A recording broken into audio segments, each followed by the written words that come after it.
In nomine Dinastri Satanae Luciferi Excelsi. Welcome, ladies and gentlemen. It is your favorite Dark Sorcerer here.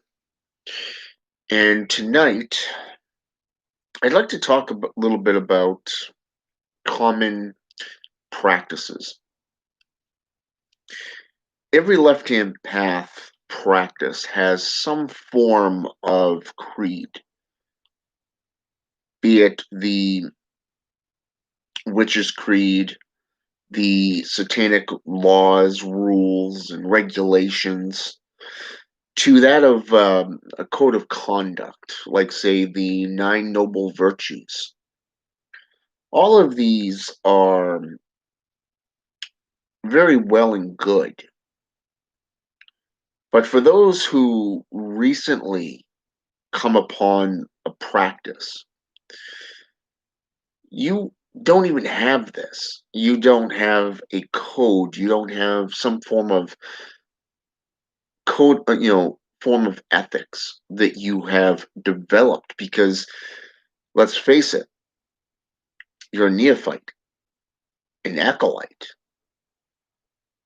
You don't really have that knowledge or that know-how about even where to begin upon this newfound path. So I thought I'd take a moment and kind of just talk about a couple of things with you. The first step would be devotion.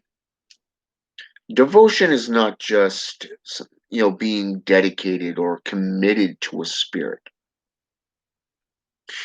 It's also a type of devotion to the path that you're on. Let's say, for an example, you're into Satanism, or you're into, say, let's go with shamanism, or Palo Mayombe, voodoo, druidism even.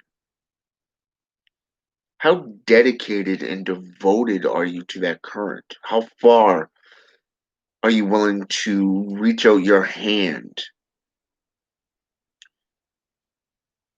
to find, say, for an example, the literature, the books? How about the researching of the very entities that is amongst that path working or that root working? How much studying and time are you willing to put forth within this? You see, it doesn't just apply to a spiritual sense. It also applies within your physical life, your family life, your career, to how you deal with your inner and outer friends, your circles of friends. How dedicated and devoted are you to these practices, and how far are you willing to go to achieve them, especially your own personalized goals? Hey, Holly. Devotion is probably the most common practice, no matter what left hand path practice that you're on, because it fits in with just about every categorization of your life, not just spiritual, but mental, emotional, physical, spiritual, and most importantly, career, maybe even monetary, even. Devotion can come in many forms, many aspects. Hey, Cologne. There are so many different aspects that you got to contemplate on just in devotion alone, not just worship, but devotion. This is why devotion is probably the most dedicated and most important aspect of your journey into mysticism or the magical supernatural traditions. The second is resilience. Those of you who live in what is known as the Bible Belt, you know, the southern states of the United States, or perhaps even in foreign countries like, say, oh, I don't know, let's go with Mexico, where a good portion of the populace is Catholic, where the church literally condones any dealings with sorcery, witchcraft, or whatever. Or perhaps even Spain, Portugal, or Vatican City. Okay. These regions, which are heavily influenced by the JCI, would literally treat you like dirt. They would do everything and anything in their power to knock you down. Okay. I'm talking making up rumors about you, um, trying to get you arrested on false charges, to even going as far as hindering your career within whatever chosen field that you work in, be it clergy, be it working in a post office, or say, for an example, working at a fast food joint. Maybe even just your dealings alone in public. Those of you who have been on social media for a long, long time have probably had stalkers. You probably even had haters, people that talk shit about you, people that put you down, people who sit there and say, well, you can't do this and you can't do that. You're doing it wrong. Or, you're being shunned because of this. Okay. It's not just resilience that you need to worry about. It's resilience is how well you deal with it. When you deal with these types of drama, these type of afflictions, all of this stuff can impede your personal journey, your personal growth within your path working, your root working. And what's ironic about this is that even though they can limit to a point, it's up to you as the individual to let it bother you. It's up to you as the individual if you allow it to impede your growth, your maturity, your self evolution within the chosen path working or work that you do. Okay. Resilience allows you to overcome any obstacle. And this really goes along great with the third aspect, which is clarity. Clarity, approaching any given situation with a clear mind, a focused mind, and a completely dedicated mind upon whatever journey that you're on, whatever path or route working you're on, whatever career you're in. Having that sense of clarity really allows you to maneuver through the proverbial minefield, not just within your approach to dietas, meaning dealing with the spirits, but most importantly, how you deal and interact with others. You can go out with drama. You can sit there and argue and beat your head against a proverbial concrete wall, or stone wall for that matter, a brick wall, whatever that saying is these days, until you're blue in the face. But eventually you're going to look at it and say, you're not worth my time. So having that state of clarity allows you to reply to these individuals with a state of calmness, intellectualism, perhaps even with diehard facts, okay, that prove them wrong. It's up to them to either learn and grow or stay in stagnation. You did what you needed to do to rise above it. This is a form of resilience through clarity. Okay? You said your piece, now it's time for you to go on your own personalized journey. Autonomy, in a lot of ways, is, how should I say this? Autonomy is one of those things where you focus your attention upon your personal spiritual growth, your physical growth, keeping to yourself, your inner circle. Look at it from a religious perspective. If you went out and you knocked on every door and said, "Hail Satan," or "Hail Papa Legba," Santa Morte even, you probably have quite a few doors shut in your face. You'll probably even have a community rising up against you. So complete autonomy is a lot like having self-conviction, standing your ground within knowledge, wisdom, even.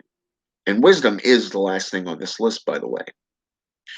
But the thing about autonomy is that when you are dedicated, you are committed to your path, you're overcoming all obstacles, no matter where they are, at the workplace, in the public eye, or even on social media. Autonomy allows you to harness your personal power, to work within the confines of what you do. Think of it this way: whatever you preach, always back it up with numerous sources. Okay? And always make yourself available to the public. I've always said this. For the last 10 years, I've literally said this. Autonomy, you can keep secret your maneuvers. You don't have to sit there and cast destruction spells. You don't have to sit there and try to undermine everyone else. No. Autonomy is sticking true to who you are and what you're about. This is autonomy. About your practice. It's about your evolution, your spiritualism, your truth. You don't have to go out and, well, let's just say, spill it to the world, yell it to the world at the top of your lungs. No. Just sit back, enjoy that self found gratification within your journey. If it brings you happiness, by all means, do it. But remember that the highest law of the individual should always be self-preservation. Self-preservation, especially from a satanic point of view. Well, think about this. All things that bring you self-gratification is all good as long as it doesn't hinder you as the individual. If you went out and you committed a crime, let's say, for an example, if you went out and you vandalized churches, you burned them to the ground, you went out and you did heinous forms of crime. Okay, number one, it may bring you momentary self gratification because, let's face it, you're playing the adversary to the church, right? But here's another angle to this: it's hindering you as a person, as an individual. Remember what I said the highest law was? Self-preservation. You see, a Satanist would not do anything that would violate that highest law. Self-gratification can come in many forms of blasphemy, many forms of rituals, even. But through autonomy,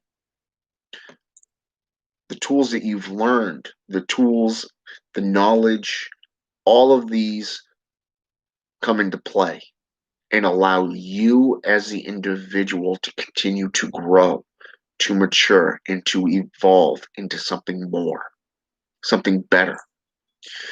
You're not part of the JCI, which is the Judo Christian Institutions.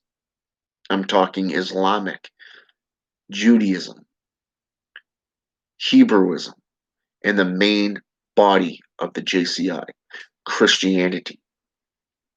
Okay? We're not like them. We're not going to sit there and stab each other in the back and keep to ourselves and only help those in our own little circles. No. We are left hand path, the LHP.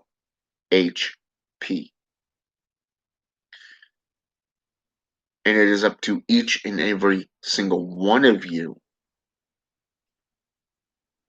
to have some code of conduct that you live by. As you proceed forward in your journey, you will come to understand that you're growing through knowledge and wisdom. Wisdom comes with experience, it comes with age. The rank that you hold within a religious foundation is something that you've earned. It is not given. It is something that you earn. Okay? You don't go into a job and all of a sudden become a manager of a store. No. You go in, you learn every aspect of that job. You learn wisdom, knowledge, the hidden gnosis of how things work. And eventually, you start moving up in rank until you are that store manager. And eventually, you may even find yourself a district manager, a regional manager, and perhaps even an owner of your own chain at some point. But how would you do this if you did not learn to gather wisdom through that personalized experience, that journey that you're undergoing? Think about that for just a moment. Devotion, resilience, clarity, autonomy, and wisdom.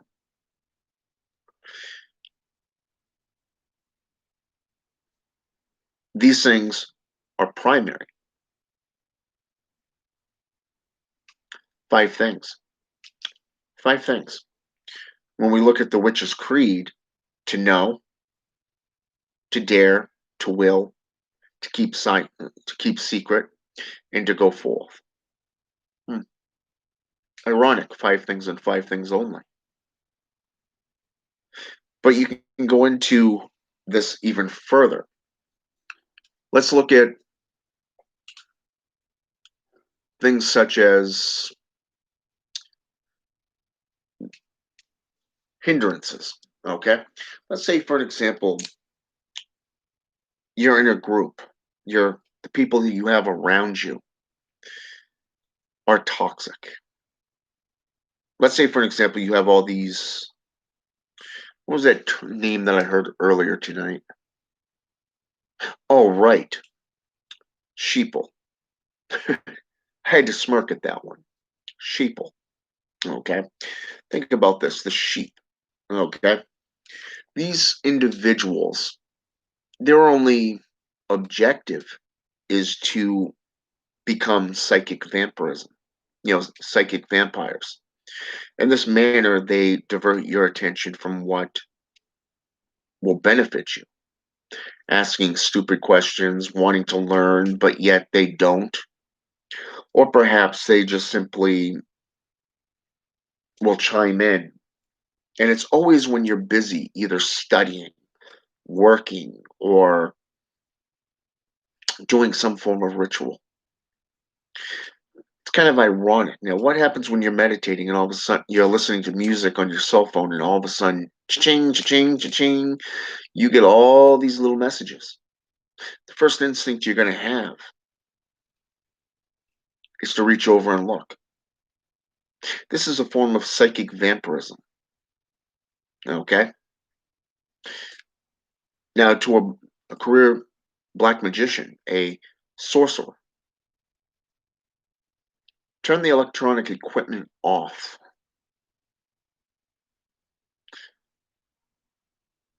Go on in, light the candles, the incense when it's quiet. When it's quiet. Meditate, visualize everything.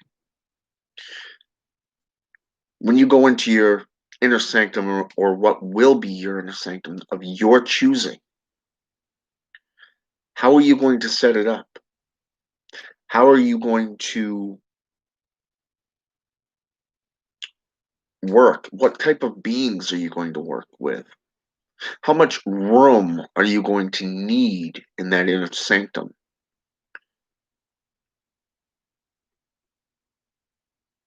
How big is your altar going to be? How much room are you really going to need? Is it open, someplace open, like say in a corner? Is it going to be in the bedroom? Are you going to be doing coven meetings? Or are you going to do solitary? You see, these are questions that you got to answer for yourself. This is a form of devotion, dedication, clarity, autonomy, even divine wisdom. Because when you start working your rituals, when you start communing with others within your circle, it doesn't just help to be on the same page as them, but you have to keep in mind that you have your personal agenda, just as they have theirs. But when you're doing a group meeting, a group ritual, a ceremony, you got to take all this into contemplation,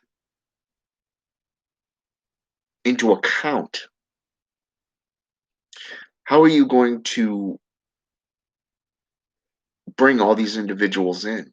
Are you going to have a permanent altar, or are you going to have an altar that you can put up and take down? It's a temporary altar. You're going to have a rug over a ritualized circle of empowerment. Perhaps it's going to be a seal, personalized seal, even like say to Lucifer or Astaroth, Beelzebub. Maybe Marduk, Abaddon, Azazel, maybe. Baal, maybe even Tempest, Seer, Boone, Viney, where you can set up shop. Is it going to be indoors or outdoors? What items are you going to need for that particular ritual? You see, as you grow through wisdom, through experience, you're going to find that everything is going to grow, it's going to shrink, it's going to change, just like your own rituals.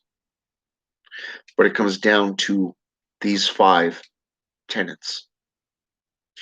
And you know what? You got to remember that there's no right way or wrong way to practice these. There's no right or wrong way to build an altar. If it feels right, do it. If it doesn't, don't do it. You got to go with what resonates with you personally. But keep in mind that the thing about the occult, which means hidden and to seek, to walk, okay, to go, basically. You got to go forth and walk the path to learn the path. You got to seek out that which is hidden, that hidden knowledge. You got to keep in mind that occultism also tracks the sick in mind, the wannabes and these fakes, these trolls. So you got to learn to identify them. Again, the analogy of the proverbial landmark, okay? The minefield, okay? You got to be able to maneuver through them. Eventually, you're going to see a Facebook profile and go, nah, I'm just going to look past this one. No? Okay. You're going to get underneath it. Only 2 photos, no information, gone. You know? Or maybe, okay, this person's friends with this person, and this person, to which I do talk to from time to time. Well, at that point, it's up to you to either accept it or don't. You could also test them, okay? See how long they're willing to keep that friend's request there. There's this one person that I know. I've dealt with him for years. Different Facebook profiles, different names, comes and goes like every other day. Eventually, I just stopped adding him as a friend. And what's ironic about this is all it is a momentary obstacle, a psychic vampire, ill in mind. It may be that they have schizophrenia. It may be that they're just sick in the head. I was asked to put forth a poll in a group. So I did. I added probably about 4 things to this poll. Within about 3 hours, within about, no, actually less than that. It was actually about 2 hours. Somebody had added, a couple of people had added to this poll without an admin's permission. And what was interesting about this is that one of them was called unicorn sex. Unicorn sex. You see, this is something that has nothing to do with occultism.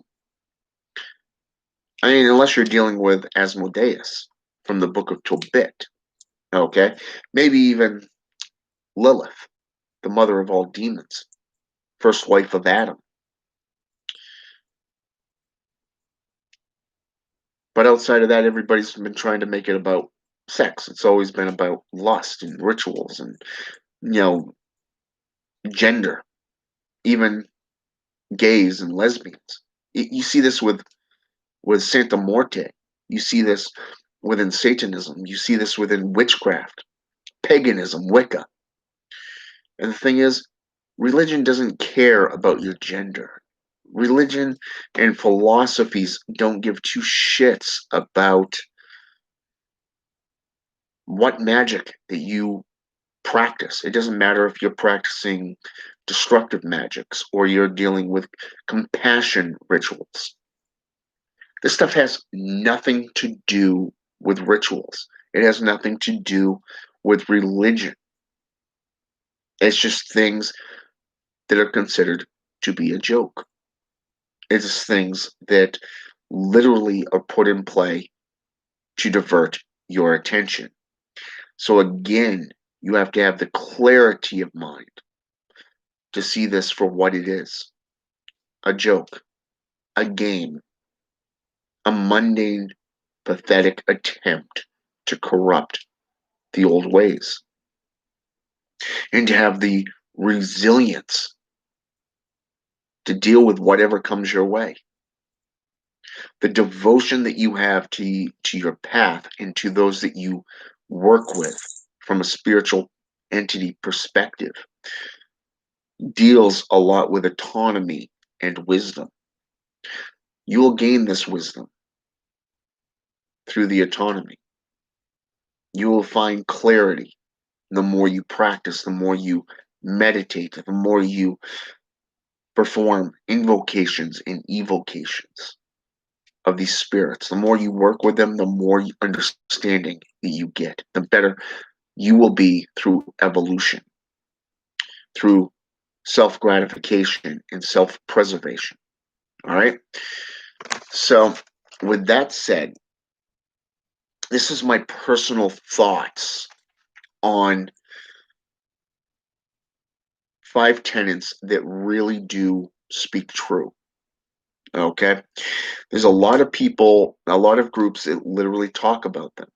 They have different names for them, even, be it the 9 satanic sins, the 9 satanic statements, the 11 satanic rules of the earth, the 11 adversarial doctrines, the 13 laws of the brotherhood, or even the 21 satanic points,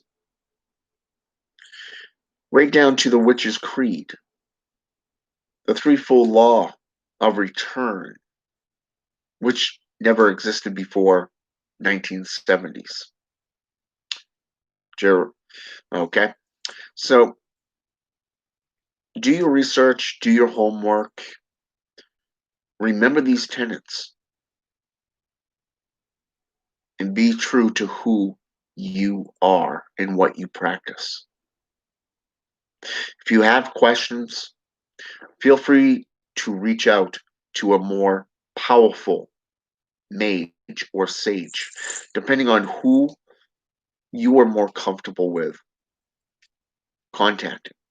If you want to contact E.A. Koetting or say Espen Cayenne, to Edgar Cavall, J.D. Temple, let's go with Michael W. Ford, Frank White, myself, S. Connolly, who's the other one there? D.H. Thorne, perhaps, or even, maybe even the admin within the groups that you're in, or even the priest or priestesses of the religions that you practice. If you're into a coven, seek out your elders. If you're more interested in talking to a woman, a priestess, feel free to talk to a priestess. Say, hey, can I run something by you? I'd like to get your insights. Same thing with the priest. But it comes down to what you practice and what you feel comfortable with. All right? So, with that said, have a good night. And until next time.